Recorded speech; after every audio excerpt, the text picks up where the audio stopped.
All right, shalom, shalom. First and foremost, Barakati Yahweh, Barakati Yahweh Shai, Barakati Yahweh, Barakati Yahweh Shai, Barakati Yahweh, Barakati Yahweh Shai. Call Halayim La Yahweh, Bahasham Yahweh Shai, Bahasham Rakaha Kodash. And double honors to the beloved apostles and elders of Great Millstone, better known as GMS, who were well. Peace and salutations unto the hopeful elect, the tabernacle of David, beginning with the 144,000. The rest of the men, women, and children out of the 12 tribes, whom Yahweh, Bahashem, Yahweh Shai, Hamashiach will have mercy upon. I'm your brother Matazabath, resigning from the branch of the Great Millstone here in Australia. And what you see here is a still shot from the movie Sinners, all right, starring Michael B. Jordan. And I just wanted to do a quick lesson, given my spiritual take on the movie, because it was spiritual, all right, in some sense, even though there was a lot of witchcraft in the movie, all right, there was a lot of, such as voodoo, stuff like that. And not to take away for any brother who has not seen it, but I highly recommend you do see it, because there's a lot of spiritual take that you can grasp from the movie. Now, without spoiling it too much, this is what I'll say. Yes, the movie does deal with vampires, all right, without explaining thoroughly the whole story, because as I don't want to spoil it. The still shot that you see here, the guy that's standing at the entry of the door at the church, he goes by Preacher Boy. All right. And his father is the pastor of this church. And this is one of the still shots at the beginning of the movie and also at the end, as it gives you the rest of the ending as to what happened, why he came into the church like that. Now, during this scene, all right, basically his father, the day before he shows up, all right, the day before the son, Preacher Boy, shows up to his father's church, he comes into the church after he's done his work for the day, and he takes the guitar because his son is a musician. He can play the guitar very well, and he can also sing very well in the film. Nevertheless, the father read out one precept to his son. All right. And we're going to go to that precept right now. We're going to come over here, and this is the book of 1 Corinthians 10 and 13, which is the precept that was quoted within this this movie. All right. And it says here, 1 Corinthians 10 and 13, there hath no temptation taken you but such as is common to man. But the Most High Yahweh Ba'ashem Yahushua is faithful, who will not suffer you to be tempted above that you are able, but will with the temptation also make a way to escape, that ye may be able to bear it. Now, this spoke volumes, because when you watch the movie in its entirety, all right, a lot of his family, because the co-star, he would have been a co-star of this film, but also the main star of the film was this individual right here, Michael B. Jordan. Okay. Michael B. Jordan's character, he plays the cousin of the Preacher Boy. All right. Now, once again, to understand the spiritual aspect of it is when you watch this movie in its entirety, they are tempted towards the end. All right. Because the vampires that come, they kind of give off this sense of, if you allow for us to come in with you and for all of us to be a family, you will never have to worry about dying. You will never lose your loved ones. You will never, the life you think you have now, because during this part in the scene, before all hell breaks loose, they felt free, right?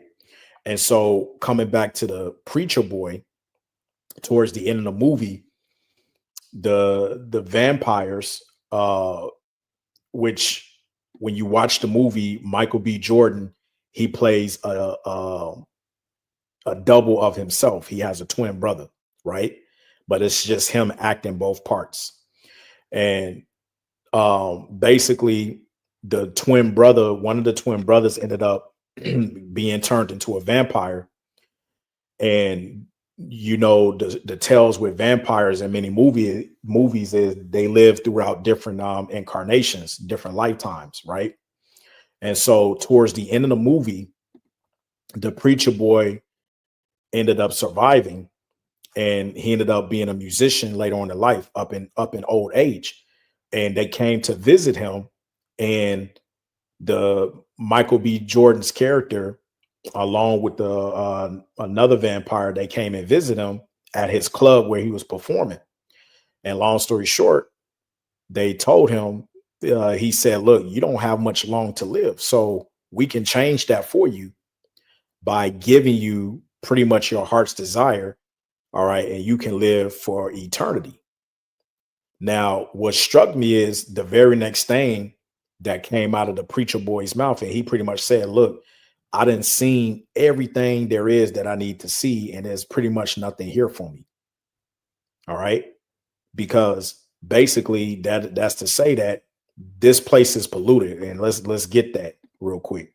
Micah 2:10. All right, because see, a lot of these movies, all right, there's a lot of spiritual aspect to them if you have eyes to see and ears to hear, right? This is Micah 2:10. It says, "Arise ye and depart, for this is not your rest, because it is polluted. It shall destroy you even with a sore destruction." And coming back here to this character, preacher boy, he was basically telling them, like, look, I'm already up old in age, and there's nothing else left here for me. There's nothing here. I'm okay leaving. I'm okay passing away and stuff. I've served my time. You know, and it just goes to show you that when you relate that to today's time in a way that he said it to Michael B. Jordan's character, basically it reminded me of this scripture right here, because they were tempting him. This is Mark chapter 8 and 36. It says, "For what shall it profit a man if he shall gain the whole world and lose his own soul? Or what shall a man give in an exchange for his soul?" You see that? So we are approaching our own temptations, dealing with what's about to come down the line when Jacob's trouble is fully amplified, because the ultimate temptation is going to be that RFID micro C hip. You see what I'm saying? And so when you think about what Jake has done, okay, over the course of time, trying to make it, trying to get out of the hood, selling their soul, going to Hollywood, trying to make it in the music industry, doing something, strange for a little piece of change. Okay, what shall a man give in an exchange for his soul, man? You see that? Only to end up miserable. Yeah, you may have the fame, you may be renowned in Esau's kingdom, but you've lost your dignity as a person. You're not happy. There's no freedom. All right. And you have to pay back what you owe, because everything was given to you. And so Satan is going to want something at the end. Okay. And by Satan, I'm talking about Esau, Edom, the spiritual, the physical counterpart of Satan, and this is what this represents, because during this shot, okay, everybody, where they're located is this was called a juke town. All right, a juke center where they play blues and stuff, and Jake can just get away for the day, to be free, to laugh, socialize, whatever the case may be. But everybody who left the juke joint, they all turned into zombies. They got caught up.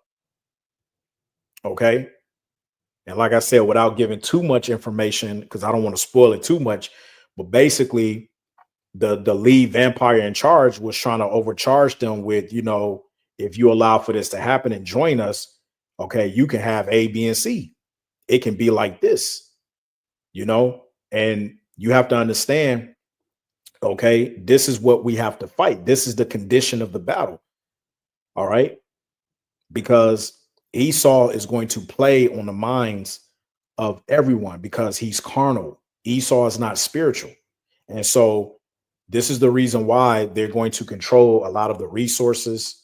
All right. They're going to put everything digitally. And so in order for you to maintain what you had, okay, in order for you to cross over to the the new system that they want to put all of us under, you're going to have to take something, okay, which is going to be a token of your allegiance to the beast system, man, which is ultimately that RFID micro C hip. Okay.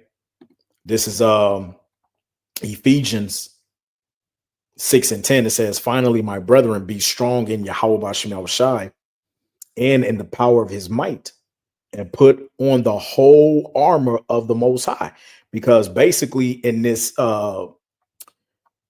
the day before this scene popped up, remember the preacher boy, he came to his father to pick up the guitar because he was going to his cousin Michael B. Jordan's character to play at his juke joint. And so his father told him, to read 1 Corinthians 10:13, which we read a little bit earlier, that the Most High won't, put anything above what you are, being tempted of. And that goes for all of us, because we're all going to be tempted. We're going to be put through the fire. But Yahweh Bashim Yahushai, he promised, he said he will be with us always, man, even to the end of the world, meaning the end of this age. You see? And so when you understand the spiritual aspect of it, his father was basically telling him, because his father knew about his cousins. And his father knew that it was, not going to be up to no good. And to show you how spiritual this thing is, the head leader of the vampire was an Edomite, man, Satan himself. Damn demon. You see that? And he was trying to persuade Jake to get in the juke joint and everything, man. Jake wasn't having it, man. And then, when Esau kind of tells the truth a little bit, they got to throw some lies in there to cover it, because they made they made Eve go off. Eve was all into witchcraft and everything, So when you watch the movie, you got to try to block out certain things and understand the spiritual message, But let me get back here. Ephesians 6:11 says, put on the whole armor of the Most High, Yahweh Bashim Yahushai, that ye may be able to stand against the wiles of the devil. You see that? There was a part in the movie where, the preacher boy fell in love with a woman. But the issue was she was already married to another man. So basically he was committing adultery, and then long story short, when the situation happened where she was helping him to fight off the vampires, whatever, she had got bitten, and she was trying to tell the preacher boy, just run, don't worry about me, whatever. And because the lust of his heart nearly got the better of him, he nearly died. You see? So, this is why man, that's so heavy within itself. Let me get this real quick at Matthew the 10th chapter. All right, because I'm just reminiscing on what I saw today when I went to watch the movie. But let me see here. Let me see if I can find it. And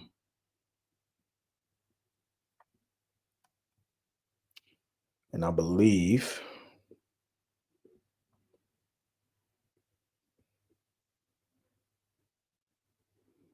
let me see. Because you're not going to be oh no, that's what it was. Right. Matthew 10:34 says, think not that I am come to send peace on earth. I came not to send peace, but a sword.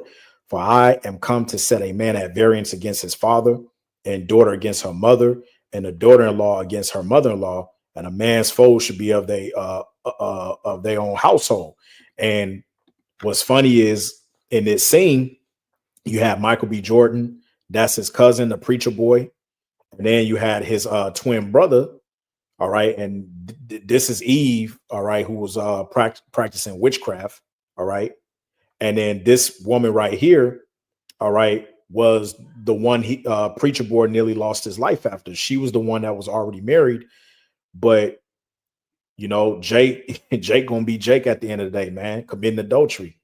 But nevertheless, the whole point is that they all had they had their time of testing,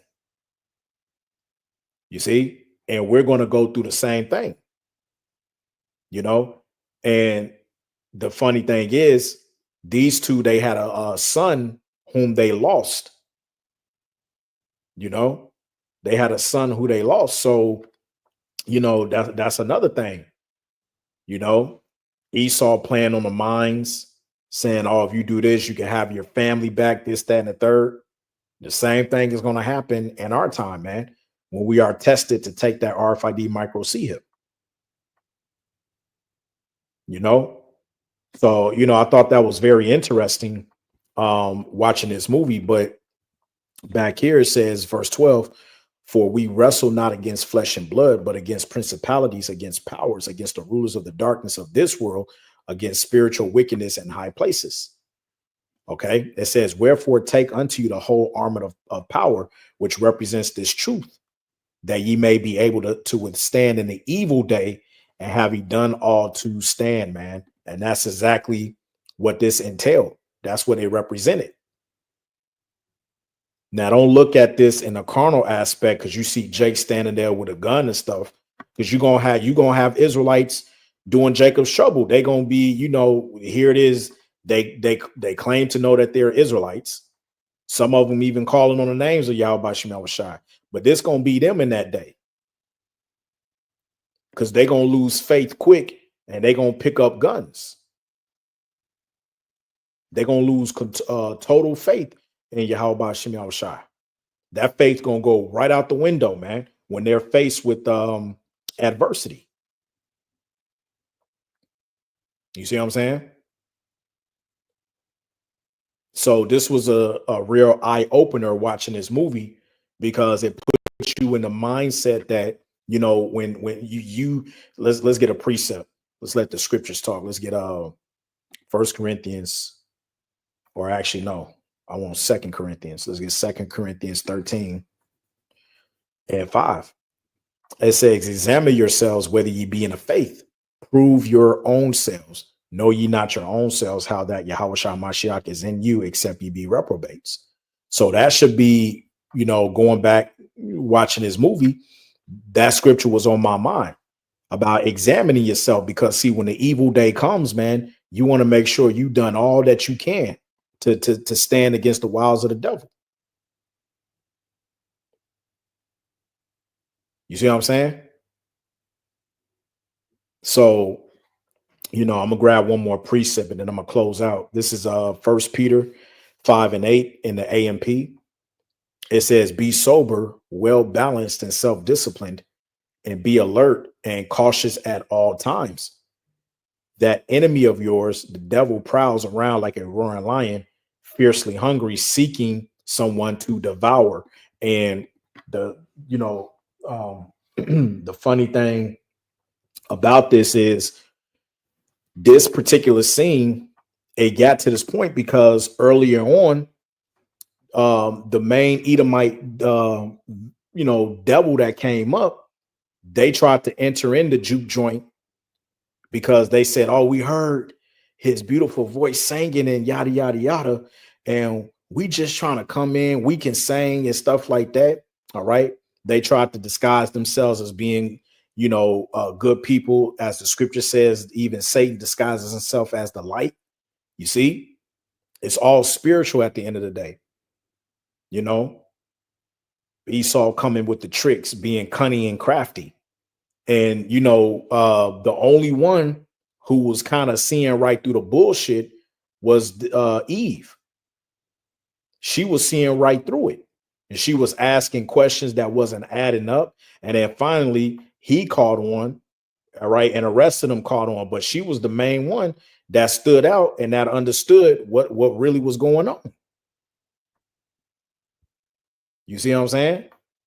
So back here, all right, it says, but resist him, be firm in your faith against his attack, rooted, established, and movable, knowing that the same experiences of suffering are being experienced by your brothers and sisters throughout the world. You do not suffer alone. And you have to understand that, Akin, we're not alone in this fight. You know, we're not alone in this fight, man. You're not the only brother that's going through stuff, man. Okay, there are other brothers and sisters who are in the faith. They're going through everything day by day, man.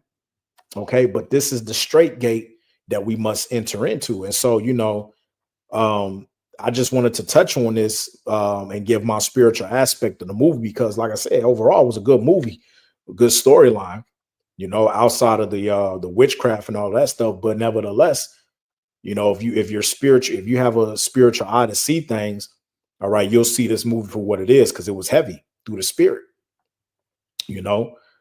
And so again, you know, I thought that it was you know, an eye opener before he left with his cousin Michael B. Jordan to go to the juke joint to perform that evening. His father told him to read 1 Corinthians 10 and 13. This was at the start of the movie, you know, about the temptation and stuff and what's coming, you know. So that's pretty much it. You know, I just wanted to leave you, Akin, with that. That's my spiritual take on the movie Sinners. All right. So I want to give all praise, glory, and honor be to Yahweh, Ba'ashem Yahweh Shai, Ba'ashem Rakaha Kodash. Double honors to the beloved apostles and elders of Great Millstone, better known as GMS or Ruel. And peace and salutations unto the hopeful elect, the tabernacle of David. And so on to the next, Lord's will. Shalom.